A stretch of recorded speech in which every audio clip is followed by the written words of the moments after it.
प्यारे बच्चों, जैसा कि आपको पता है कि कक्षा 11 के बच्चों के लिए मैं भौतिक विज्ञान की वीडियो बना रहा था।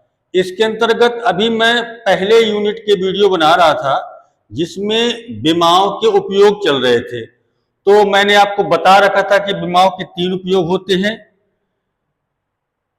एक पद्धति के मात्रकों को दूसरी पद्धति की मात्रकों में बदलना, सूत्र की सत्यता की जांच करना और विभिन्न भौतिक राशियों में संबंध स्थापित करना। तो पिछले दोनों उपयोगों के मैंने कई सारे सवालों के वीडियो बना के आप लोगों को पढ़ने के लिए भेज दिए हैं। आज मैं तीसरा जो उपयोग है विमाओं का, विभिन्न भौतिक राशियों में संबंध स्थापित करना, इस पर आधारित एक क्वेश्चन का वीडियो बना रहा हूं। इसको देखिए। क्वेश्चन है, एक कण क्षैतिज तल में वृत्तीय कक्षा में परिक्रमा कर रहा है। उस पर लगने वाला विकेंद्र बल कण के द्रव्यमान m, वृत्त की त्रिज्या r तथा कण की चाल v पर निर्भर करता है। इस अभिकेंद्र बल का सूत्र विमीय विश्लेषण विधि से ज्ञात कीजिए। हमको यहाँ पर अभिकेंद्र बल का सूत्र विमीय विश्लेषण विधि से ज्ञात करना है। तो बेटा इसमें करते क्या है कि पहले देखते हैं कि क्या किस पर निर्भर कर रहा है। तो देखो सवाल में दिया है कि लगने वाला अभिकेंद्र बल को हम लोग F से प्रदर्शित करते हैं। अभिकेंद्र बल कण के द्रव्यमान m, तो हमने यहां पर स्मॉल m लिख दिया, स्मॉल m लिखा है। कण के द्रव्यमान m, वृत्त की त्रिज्या r, स्मॉल r लिख दिया, तथा कण की चाल v पर निर्भर करता है। देखिए सवाल में क्या दिया है, वृत्तीय कक्षा में परिक्रमा कर रहे कण पर लगने वाला बल अभिकेंद्र बल। अभी आप कक्षा 11 में आएगी, चैप्टर में पढ़ेंगे अभिकेंद्र बल, अपकेंद्र बल, अपकेंद्र आदि आदि। तो अभिकेंद्र बल F, कण पर लगने वाला द्रव्यमान m, त्रिज्या r और वेग v पर निर्भर करता है। तो जो निर्भर करता है तो हम यहाँ पे समानुपात का चिन्ह लगा देते हैं, ठीक है ना। और फिर क्या करते हैं, यहाँ पे हम पावर a मान लेते हैं, यहाँ पर b मान लेते हैं और यहाँ पर c मान लेते हैं। जैसा कि आपको पता है कि समानुपात का चिन्ह हटाएंगे तो कोई नियतांक लेंगे। तो यहाँ पर हमने नियतांक लिया F बराबर k, m power a, r power b और v की पावर c। यह सवाल अपने आप में बहुत मजेदार है। बस ये है कि यदि आपने ऐसे सवालों को ध्यान से पढ़ लिया तो आगे के इस तरीके के प्रश्न आप लोग आसानी से हल कर लेंगे। यहाँ पे क्या दिया है, अभिकेंद्र बल F, कण के द्रव्यमान m, त्रिज्या r तथा वेग v पर निर्भर करता है। इसके बाद हमको क्या करना है कि हम इसको इक्वेशन 1 मान लेंगे। इसको हमने क्या किया कि समीकरण 1 मान लिया। अब नीचे लिखेंगे दोनों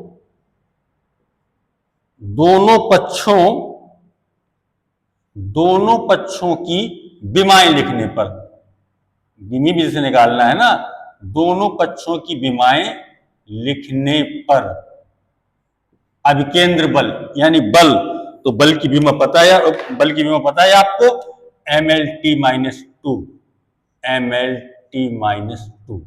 ये बल की विमा हो गई, ठीक है। ये कांस्टेंट हमने लिख दिया। ये m द्रव्यमान है, द्रव्यमान के लिए हम लेते हैं m, मैंने बता रखा है द्रव्यमान की विमा m, पावर a लगी है तो a हो गया। त्रिज्या r या दूरी r, इसके लिए क्या लेते हैं, इसके लिए l लेते हैं और यहाँ पर आ गया v। और ये वेग है तो वेग की विमा होती है lt-1 और यहाँ पर हो गया c, ठीक है। तो हमको ध्यान क्या करना है कि जो जिस पर निर्भर करता है उसको लिख देते हैं और समानुपात का चिन्ह लगा देते हैं। समानुपात का चिन्ह हटाते हैं तो नियतांक k ले लेते हैं और इक्वेशन 1 मान लेते हैं। इसके बाद क्या करते हैं, दोनों पक्षों की विमाएं लिख देते हैं। दोनों पक्षों की विमाएं लिखने के बाद अब यहां पर मैथमेटिक्स शुरू होती है, ठीक है। यहां की मैथ अगर समझ में आ गई तो आगे पूरा क्वेश्चन बहुत इजी है। तो मैथ क्या करना है, इसमें विमाओं की तुलना करने पर, विमाओं की तुलना करना है। मैंने आपको कहा था, बताया था कि मूल राशियों को मूल मात्रकों में बदलने पर उनके ऊपर जो घातें आ जाती हैं उन्हें विमा कहते हैं। ठीक है ना। तो अब देखिए तुलना कर रहे हैं, देखना यह रहता है कि कहां पर कितनी घात है। यहां पर m के ऊपर कितनी घात है, a, यहां m नहीं है, यहां m नहीं है, यानी हमको पूरा चेक करते हुए चलना रहता है। यहां m के ऊपर a है और यहां m के ऊपर कितनी घात है, कुछ भी नहीं तो 1 है ना, बीच में बराबर लगा, तुलना कर रहे तो a बराबर 1 लिख सकते हैं क्या, m के ऊपर a लगा है और यहां m के ऊपर 1 है तो a बराबर 1 हो गया।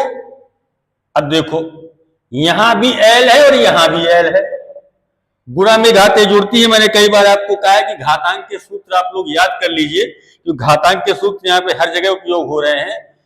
गुणा में घातें जुड़ती हैं तो b धन c बराबर, यहां l कितना है, यहां l 1 है, तो क्या लिख दिया हमने, b धन c बराबर 1। अब देखो इसमें काम खत्म हो गया, इसमें खत्म हो गया, इसमें l के साथ साथ t भी है। ठीक है ना।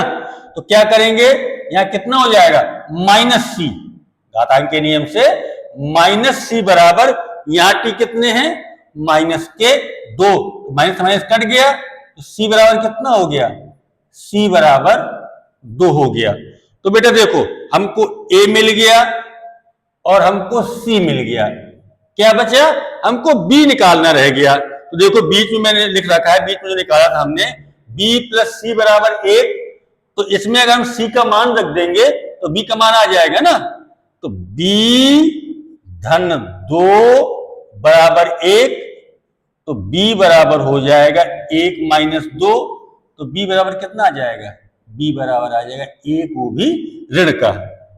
अब देखो a b c आ गए, a आ गया, यहां पर b आ गया और ये c आ गया, a b c आ गए, कहो तो हम एक बार दोबारा लिख दें। अतः a बराबर आ गया 1, b बराबर आ गया -1 और c बराबर 2। ठीक है। अच्छा, अब क्या करना रहता है कि a b c का मान समीकरण 1 में रखना है।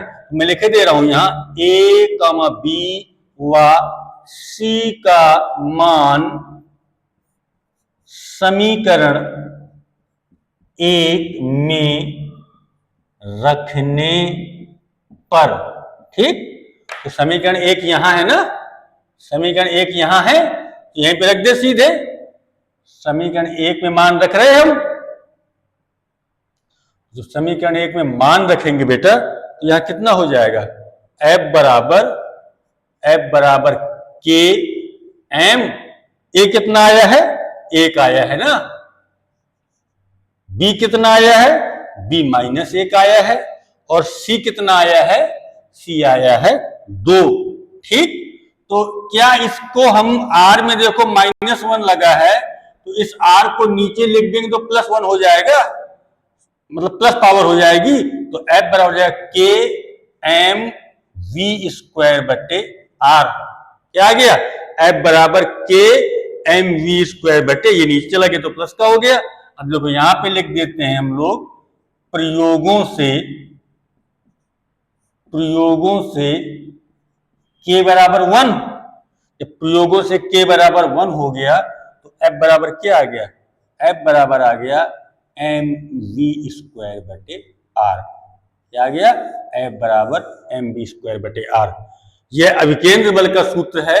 जब आगे आप अभिकेंद्र बल पढ़ेंगे तो देखेंगे कि यही फार्मूला निकलता है। अभी हमने क्या किया कि यहाँ पर अभिकेंद्र बल का सूत्र प्राप्त किया था। इसमें क्वेश्चन था, एक कण क्षैतिज तल में वृत्तीय कक्षा में परिक्रमा कर रहा है, उस पर लगने वाला अभिकेंद्र बल F, कण के द्रव्यमान m, त्रिज्या r तथा वेग v पर निर्भर करता है। इस पर लगने वाले अभिकेंद्र बल का मान ज्ञात कीजिए। तो बेटा देखो हम लोगों ने विमाओं की विधि से ये फार्मूला निकाला है, जो आता है F बराबर mv स्क्वायर बटे r। Thank you.